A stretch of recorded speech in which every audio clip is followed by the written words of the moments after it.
নমস্কাৰ প্ৰিয় দৰ্শক, আপোনালোকে দেখিবলৈ পাইছে যে ইনষ্টাগ্ৰামৰ জৰিয়তে কক্ৰজ জনতা পাৰ্টি বুলি এটা পাৰ্টি গঠন কৰিছিল আৰু এই পাৰ্টিয়ে কিছুদিন আগতে আহি আমাৰ ভাৰতত এনেকুৱা এটা আন্দোলনৰ সৃষ্টি কৰি গৈছিল, যি আন্দোলনত 12 বছৰ পিছত ভাৰতীয় জনতা পাৰ্টিৰ এজন মিনিষ্টাৰে পদত্যাগ কৰিবলগীয়া হৈছিল। আৰু এই দেখি আজি এটাৰ পিছত এটাকৈ ইনষ্টাগ্ৰামত নতুন নতুন পাৰ্টি গঠন হৈ আছে। পোনপ্ৰথমতে কক্ৰজ জনতা পাৰ্টিৰ পিছত গঠন হ'ল এটা E20 জনতা পাৰ্টি বুলি, য'ত নীতিন গডকৰী কিছুদিন আগতে E20 পেট্ৰলৰ ব্ৰেণ্ড এম্বাছাডৰ হৈ ঘূৰি ফুৰিছিল। য'তে যায় ত'তেই E20ৰ কথা তেখেতে নকৈ নৰৈছিল। য'তেই যায় তাতেই তেখেতে E20ৰ বিষয়ে কৈছিল। আৰু কিছুদিন আগতে তেখেতে এইও এটা মন্তব্য দিছিল যে 100% এথানল মিক্স পেট্ৰল তেখেতে ভাৰতত এটা ফাইলত চাইন কৰা বুলি। কিন্তু আজি কিছুদিন আগতে তেখেতে এইবোৰ কথা নাকচ কৰিছে যে এইবোৰ মোৰ কথা নহয়, এইবোৰ ইয়াৰ দ্বাৰা বনোৱা কিছুমান কথা। আৰু লগতে তেখেতে কোৰ্টত এয়া কেছো জাৰি কৰিছে যে মোৰ বিষয়ে যোনে E20ৰ লগত মোৰ কথা জড়িত কৰিব তেখেতক মই মানহানিৰ কেছ দিম।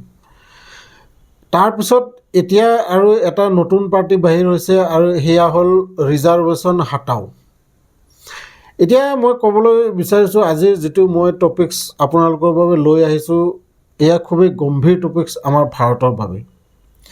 আমাৰ ভাৰতত যদিও ধৰ্ম মাত্ৰ 4-5টাহে আছে, কিন্তু জাতি এয়া এটা বিশেষ প্ৰশ্ন আমাৰ ভাৰতত। কাৰণ আমাৰ ভাৰতত হিন্দু বুলি কোৱাৰ লগে লগে এই হিন্দু সকলোবোৰ সমান নহয়, এই কথা আপোনালোকেও জানে। হিন্দু কোৱাৰ লগে লগে ইয়াত কোচ, কেওট, ৰাভা, বহুত ধৰণৰ বড়ো, মিচিং, বহুত জাতি আহি পৰে। আৰু ঠিক এনেধৰণে অসমতেই নহয়, বিভিন্ন ৰাজ্যত এইবোৰ ঘটনা ঘটি আছে, য'ত ব্ৰাহ্মণবোৰে বেছিকৈ দমন কৰিব বিচাৰে যিবোৰ তলৰ জাতিৰ মানুহ, যিবোৰক মানে নিচ জাতি বুলি কোৱা হয়। গতিকে এই উচ্চ নিচ যি আমাৰ পূৰ্বৰ পৰা চলি আহিছে, ইয়াক দেখি আমাৰ বাবা চাহেব ভীমৰাও আম্বেদকাৰে সংবিধানত এটা যিবোৰ পিছপৰীয়া থকা জাতিসকল, তেখেতসকলৰ বাবে এটা ৰিজাৰ্ভেশ্যন তেখেতে কৰি থৈ গৈছিল। যিটো ৰিজাৰ্ভেশ্যন এই ব্ৰাহ্মণবাদীসকলে এতিয়া কৈ আছে যে এই ৰিজাৰ্ভেশ্যন গুচাই দিব লাগে, ৰিজাৰ্ভেশ্যন থাকিব নালাগে। এই ৰিজাৰ্ভেশ্যনৰ ফলত ST, SC, OBC এইবোৰে কম মাৰ্কতেই এডমিশ্যন হৈ যায় বা বয়স বেছি হোৱাৰ পাছতো তেখেতসকলে চাকৰি পোৱা যায়। গতিকে এইবোৰ কথালৈ এতিয়া ডাঙৰ প্ৰশ্ন হৈ আহি পৰিছে। পোনপ্ৰথমতে আপোনালোকে এটা ব্ৰাহ্মণবাদৰ বিষয়ে কিছু কথা জনাটো দৰকাৰ। এই ব্ৰাহ্মণসকলে যিবোৰ পিছ পৰি থকা জাতি জনগোষ্ঠী, এখেতসকলক 3 বছৰ শোষণ কৰি আহিছিল। 3000 বছৰ 3000 বছৰ শিক্ষাৰ পৰা দূৰত ৰাখিছিল, যে ব্ৰাহ্মণত বাদে বাকী কোনোৱে শিক্ষা ল'ব নোৱাৰে। আৰু আজি এই যিবোৰ পিছ পৰি থকা জাতি জনগোষ্ঠী সকলোৱে মিলি যে আমি এখন স্কুলত যাওঁ বা একেলগে আমি পঢ়োঁ, একেলগে চাকৰি কৰোঁ, একেলগে ভাত খাওঁ এখন টেবুলত বহি, এয়া মাত্ৰ ভীমৰাও বাবা চাহেব আম্বেদকাৰৰ এটা দান, আমাৰ ওপৰত এটা বৰদান। তেখেতে এই কামটো কৰি থৈ গৈছে। আৰু আপোনালোকে এই কথাও চাগে জানে যে বহু বছৰ আগতে টিপু চুলতান যেতিয়া ৰজা আছিল, তাৰ আগতে এই ব্ৰাহ্মণবোৰে যিবোৰ পিছ পৰি থকা জাতি জনগোষ্ঠীৰ মহিলাসকলক এই কঁকালৰ ওপৰত কাপোৰ ঢকাৰ কোনো নিয়ম নাছিল, যে কাপোৰেৰে ঢাকিব নোৱাৰিব। এই ব্ৰাহ্মণবোৰে এনেকুৱাও নিয়ম বনাইছিল যে যিবোৰ পিছ পৰি থকা জাতিসকল, তেখেতসকলে পিছফালে ঝাৰু বান্ধি খোজকাঢ়িব লাগিছিল, যাতে আপোনাৰ খোজকাঢ়ি যাওঁতে যিবোৰ খোজ থাকে সেইবোৰ যাতে মচি যায়।